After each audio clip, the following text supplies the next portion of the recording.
नमस्कार, टुडे न्यूजमा यहाँलाई स्वागत छ। म सरु लामा। न्यूज सुरु गरौँ। काठमाडौँ उपत्यकाको वायु प्रदूषण उस्तै प्रदूषित शहरको सूचीको पहिलो स्थानमा रहेको सम्बन्धी प्रसङ्गबाट। काठमाडौँ फेरि विश्वको वायु प्रदूषित शहरहरूको सूचीमा 1 नम्बरमा परेको छ। वर्षा भएर प्रदूषण हटेको केही दिनमै फेरि उपत्यका सहितका शहरहरूमा वायु प्रदूषण बढेको हो। वायु प्रदूषण बारे मापन गर्ने IQAir.com को सोमबार बिहान 10 बजेसम्मको अपडेटमा काठमाडौँलाई विश्वको सबैभन्दा धेरै वायु प्रदूषित शहरको 1 नम्बरमा राखेको छ। काठमाडौँपछि दोस्रो नम्बरमा म्यानमारको यानगोन शहर रहेको छ। IQAirका अनुसार काठमाडौँको वायु प्रदूषण एयर क्वालिटी 331 पुगेको छ। सामान्यतया AQI 50 भन्दा कम हुनुलाई राम्रो वायु मानिन्छ। AQI 300 भन्दा माथि पुग्नुलाई स्वास्थ्यको लागि हानिकारक हुन्छ। वातावरण विभागको मापनमा बिहान 9:45 जाँदा भक्तपुरको IQ 340, धादिङको IQ 372, भरतपुरको 357, सौराहाको 307 रहेको छ। काठमाडौँमा अहिले तुवालोले ढाकेको छ। घाम लाग्न सकेको छैन। काठमाडौँको भिजिबिलिटी 1500 मिटर मात्र रहेको जल तथा मौसम विज्ञान विभागले जनाएको छ। तुवालो लाग्नुको प्रमुख कारण देशका विभिन्न भेगमा लागिरहेको डढेलो रहेको बताइएको महाशाखाले बताएको छ। वन तथा भू संरक्षण विभागको वन डढेलो पहिचान तथा अनुगमन प्रणालीको पछिल्लो अपडेटमा देशका 700 भन्दा बढी स्थानमा डढेलो र आगलागी भएका छन्। आगलागी र डढेलोसँगै मुलुकभर पश्चिमी वायुको प्रभावले प्रदूषित हावा काठमाडौँको आकाशमा आएर थुप्रिएको मौसमविदले बताएका छन्। सप्तरीको तिलाठी कोइलाडी गाउँपालिकामा गैराती आगलागी हुँदा करिब 6 लाख मूल्य बराबरको क्षति भएको छ। वडा नम्बर 6 निवासी सुधासु प्रसाद सिंहको गोठ र स्टोर कोठाबाट आगलागी भएको गाउँपालिकाका अध्यक्ष सतीश सिंहले बताउनु भएको छ। कुन कारणले कसरी आगलागी भएको खुल्न नसकेको बताइएको छ। सो घरभित्र रहेको सन्दुक, लत्ता, कपडा, भाँडा, बर्तन, नगद, जिन्सी तथा विभिन्न सरसामान गरी करिब 6 लाख बराबरको सामान नष्ट भएको प्रहरीले जनाएको छ। आगो स्थानीयवासी, प्रहरी र हनुमाननगर कंकालिनी नगरपालिकाबाट गएको बारुण यन्त्रले नियन्त्रणमा लिएको थियो। त्यस्तै तिरहुत गाउँपालिका 4 डिमनमा पनि आज बिहान भगवती यादवको घर अगाडि जम्मा गरिएको गहुँ बाली जलेर नष्ट भएको छ। करिब 2 बिघा जमिनमा लगाइएको गहुँ बाली नष्ट भएको स्थानीयवासी शैलेश यादवले जानकारी दिनुभएको छ। प्रधानमन्त्री केपी शर्मा ओलीको राजीनामाको माग गरेर वैकल्पिक सरकार बनाउने निर्णय गरेको 24 घण्टा नबित्दै नेपाली कांग्रेसको जनता समाजवादी पार्टी जसपासँग सहकार्यको लागि आइतबार गरेको छलफलमा प्रधानमन्त्रीका लागि जसपाले दाबी गरेको छ। गठबन्धन सरकार बनाउन जसपाको समर्थन आवश्यक छ। कांग्रेसका वरिष्ठ नेता रामचन्द्र पौडेल र महन्त ठाकुर बीच भएको छलफलमा कांग्रेससँगै नेतृत्वमा सरकार बनाउने एजेन्डामा छलफल गर्नुका औचित्य नरहेको ठाकुरले तर्क गरेका थिए। हुन त कांग्रेसले वैकल्पिक सरकारको नेतृत्व गर्ने निर्णय गरिसकेको छैन। कांग्रेसको नेतृत्वमा बन्ने सरकारमा जसपाका सहभागी हुनु भन्दा त्यसको नेतृत्व हामीले गर्न किन नहुने ठाकुरले पौडेललाई सोधेको स्रोतले जनाएको छ। कांग्रेसमा रहँदा ठाकुर र पौडेल कोइरालासँगै काम गरेका थिए। ठाकुर आफ्नो नेतृत्वमा सरकार बने मात्र गठबन्धनको पक्षमा रहेका छन्। प्रधानमन्त्री ओली आफू हटेपछि ठाकुरलाई प्रधानमन्त्रीमा समर्थन गर्ने आश्वासन दिएका छन्। तर ओलीसँग कुनै हालतमा सहकार्य नगर्ने अडानमा रहेका अर्का अध्यक्ष उपेन्द्र यादव र संघीय परिषदका अध्यक्ष बाबुराम भट्टराई पार्टीमा कमजोर भएका छन्। संघीय राजधानी काठमाडौँमा सत्ता समीकरणको लागि संगठन बैठक र छलफलहरूमा भइरहेका बेला यादव धनुषा जिल्लामा पूर्व समाजवादी पार्टीका नेताहरूलाई प्रशिक्षण दिन सुरु गरेका छन्। संगठनमा एक्लिएका यादव राजनीतिक छलफलमा निम्तो पाउन छाडेपछि प्रशिक्षणको लागि राजधानी बाहिरिएका छन्। ओली नेतृत्वको सरकारलाई हटाउन जसपासित हुने इतर दलहरूको बैठकमा ठाकुर र वरिष्ठ नेता राजेन्द्र महतोलाई प्राथमिकतामा राखिएको छ।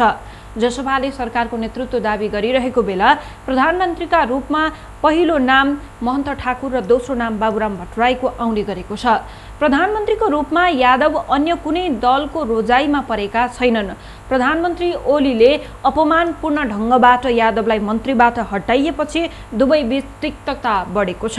कांग्रेस सभापति शेरबहादुर देउवा र माओवादी केन्द्रका अध्यक्ष पुष्पकमल दाहाल प्रचण्ड गठबन्धन सरकारको नेतृत्व गर्न आतुर देखिएका छन्।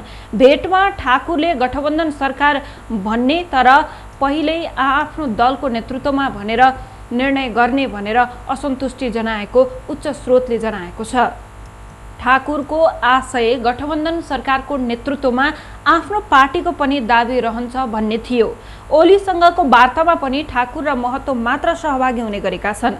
प्रचण्डसँग हुने छलफलमा भने यादव र भट्टराई रहने गरेका छन्।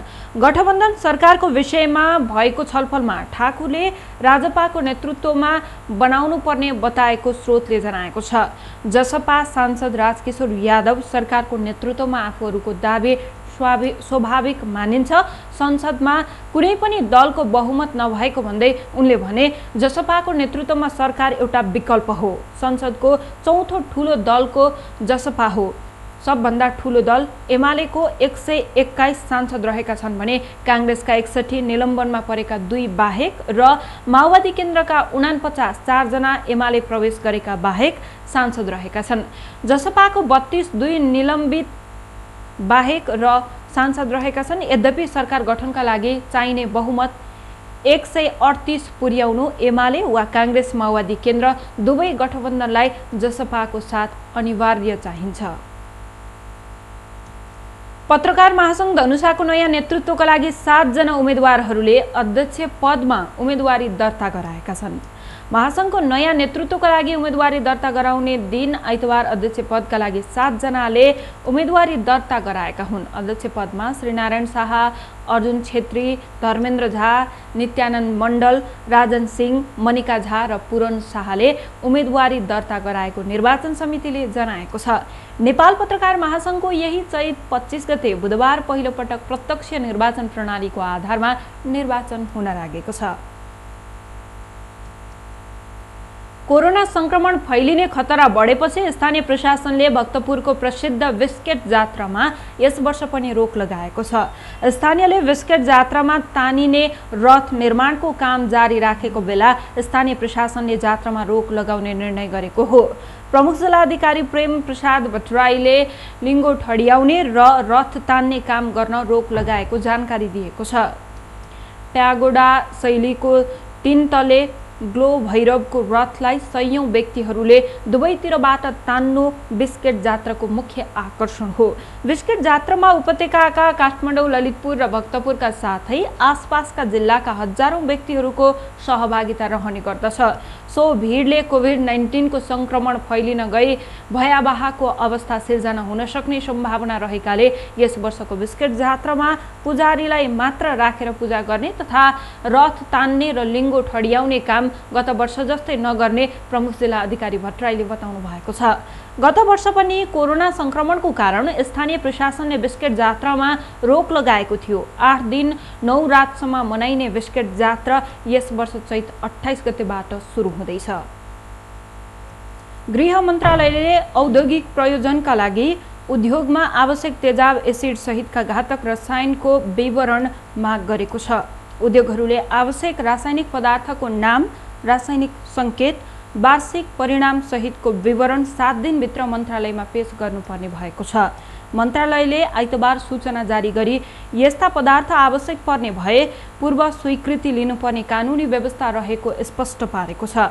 सरकारले असोज 12 गते तेजाब तथा घातक रासायनिक पदार्थ नियमन अध्यादेश जारी गरेको थियो। यस्ता पदार्थको उत्पादन, निकासी, पैठारी, भण्डारण, ओसारपोसार, बिक्री, वितरण, प्रयोग तथा त्यस्तो पदार्थको विसर्जन गर्ने कार्यलाई नियमन गर्ने सम्बन्धमा अध्यादेश ल्याएको हो। त्यस सम्बन्धी नियमावली स्वीकृत भई कार्यान्वयनमा आइसकेको मन्त्रालयको सूचनामा उल्लेख छ। अध्यादेशको दफा 5 मा नेपाल राजपत्रमा सूचना प्रकाशन गरी खास प्रकारका उद्योगमा प्रयोग हुने खास किसिमका तेजाब वा अन्य घातक रासायनिक पदार्थ औद्योगिक प्रयोजनका लागि आवश्यक परिणामसम्मको लागि सम्बन्धित उद्योगलाई मात्र अनुमति दिन सकिने भन्ने व्यवस्था रहेको छ, सूचनामा लेखिएको छ। सोमबार नेपाली बजारमा सुनको भाउ तोलामा 200 रुपैयाँले घटेको छ। आइतबार छापावाला सुन प्रति तोला 87,400 रुपैयाँमा कारोबार भएको थियो भने सोमबार घटेर प्रति तोला 87,200 रुपैयाँमा कारोबार भइरहेको छ। त्यसैगरी आज तेजाबी सुन प्रति तोला 86,750 रुपैयाँमा कारोबार भइरहेको छ। नेपाल सुन चाँदी व्यवसायी महासंघका अनुसार सोमबार प्रति तोला चाँदी 1,235 रुपैयाँमा कारोबार भइरहेको छ। नेपाल आयल निगमले पेट्रोलियम पदार्थको मूल्य पुनः वृद्धि गरेको छ। पछिल्लो विवरण अनुसार निगमले पेट्रोलमा प्रति लिटर 2 रुपैयाँ वृद्धि गरेको हो। नयाँ मूल्य अनुसार अब पेट्रोल प्रति लिटर 120 रुपैयाँ पुगेको छ। त्यस्तै डिजेल र मट्टीतेलमा समेत प्रति लिटर 2 रुपैयाँ नै वृद्धि भएको छ। नयाँ मूल्य अनुसार डिजेल र मट्टीतेल प्रति लिटर 103 पुगेको छ। नयाँ मूल्य सूची आइतबार मध्यराति 12 बजेदेखि लागू भएको हो। खाना पकाउने एलपी ग्यास र हवाई इन्धनको खुद्रा बिक्री मूल्य भने हाललाई यथावत नै राखिएको निगमका प्रवक्ता विनित मणि उपाध्यायले जानकारी दिनुभएको छ। निगमको आइतबारको निर्णय अनुसार नै मूल्य वृद्धि गरिएको हो। पछिल्लो पटक अप्रिल 1 मा इन्डियन आयल कर्पोरेसनले पठाएको मूल्य अनुसार नै मूल्य समायोजन गरिएको हो। मूल्य समायोजन नगर्दा निगमलाई मासिक 1,909 करोड रुपैयाँ बराबरको घाटा हुने अवस्था आएको जनाइएको छ। निगमका अनुसार मूल्य समायोजन पश्चात पेट्रोल प्रति लिटर 7 रुपैयाँ 39 पैसा, डिजेलमा 1 रुपैयाँ 94 पैसा तथा खाना पकाउने एलपी ग्यासमा 418 रुपैयाँ 47 पैसा घाटा भई करिब 88 करोड बराबरको घाटा हुने देखिन्छ। एलपी ग्यासबाट मात्रै निगमलाई 15 दिनमा 60 करोड 13 लाख बराबरको घाटा भइरहेको छ। घाटा रकम मूल्य स्थिरीकरण कोष तथा निगमको सञ्चित नाफाबाट व्यवस्थापन गरिने जनाइएको छ। भारतीय सीमा रक्सौलसँग जोडिएको नेपालको वीरगञ्ज क्षेत्रमा पेट्रोलमा 30 रुपैयाँ 47 पैसा र डिजेलमा प्रति लिटर 36 रुपैयाँ 63 पैसा नेपालतर्फ नै सस्तो छ। अब अन्तर्राष्ट्रिय प्रसङ्ग।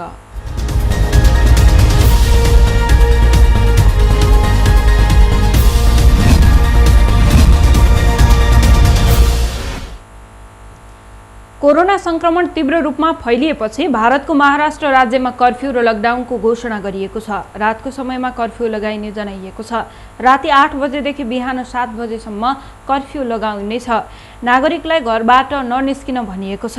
शुक्रबार राति 8 बजेदेखि पूर्ण रूपमा लकडाउन लागू हुनेछ, जुन सोमबार बिहान 7 बजेसम्म कायम रहनेछ। लकडाउनको बेला पनि अति आवश्यक सेवा मात्र सञ्चालन हुनेछन्। महाराष्ट्रमा मात्रै हिजो 57 जनाभन्दा बढी कोरोनाका संक्रमित थपिएका थिए। भारतभर पछिल्लो 24 घण्टामा 1 लाख बढी संक्रमित थपिएका छन्। त्यस्तै हिजो 93,000 भन्दा बढीमा कोरोना संक्रमण पुष्टि भएको थियो। भारतमा अहिलेसम्ममा 1,65,000ले ज्यान गुमाइसकेका छन्। अहिलेसम्ममा संक्रमित पुष्टि हुनेको संख्या 1,25,00,000 भन्दा बढी छ। इन्डोनेसियामा र पूर्वी तमोरमा बाढीले ध्वस्त मचाएको छ। आइतबार बाढी र पहिरोमा परि 50 जनाको मृत्यु भएको छ। बीबीसीका अनुसार लगातार वर्षाको कारण बाँध फुटेपछि थुप्रै टापुका हजारौं घर क्षतिग्रस्त भएका छन्। बाढी र पहिरोको प्रकोप इन्डोनेसियाको फ्लोर्स टापुदेखि छिमेकी मुलुक तिमोर लेस्टसम्म फैलिएको छ। इन्डोनेसियाको आपतकालीन उद्धार एजेन्सीका प्रवक्ता रादित्य जातिले पत्रकारसँग भनेका छन्, 4 उपजिल्ला र 7 गाउँमा यसको असर परेको छ। घटनास्थलमा खटिएको टोलीले 41 जनाको शव फेला पारेका छन् भने 27 जना बेपत्ता र 9 जना घाइते भएको पुष्टि गरेका छन्। तर पूर्वी फ्लोर्सका उपराज्य संरक्षकले भने आफ्नो नगरपालिकामा 60 जनाको मृत्यु भएको बताएका छन्। इन्डोनेसियाको राष्ट्रिय प्राधिकरणले यो तथ्याङ्कको पुष्टि गरेको छैन। त्यस्तै तिमोर लेस्टको राजधानी जिल्लामा 11 जनाको मृत्यु भएको छ। हवस् त, यसका साथै टुडे न्यूज अहिलेलाई सकियो। हाम्रो अर्को बुलेटिन लिएर पुनः उपस्थित हुने नै छौँ। टिभी टुडे जनकपुर हेर्दै गर्नुहोला। नमस्ते।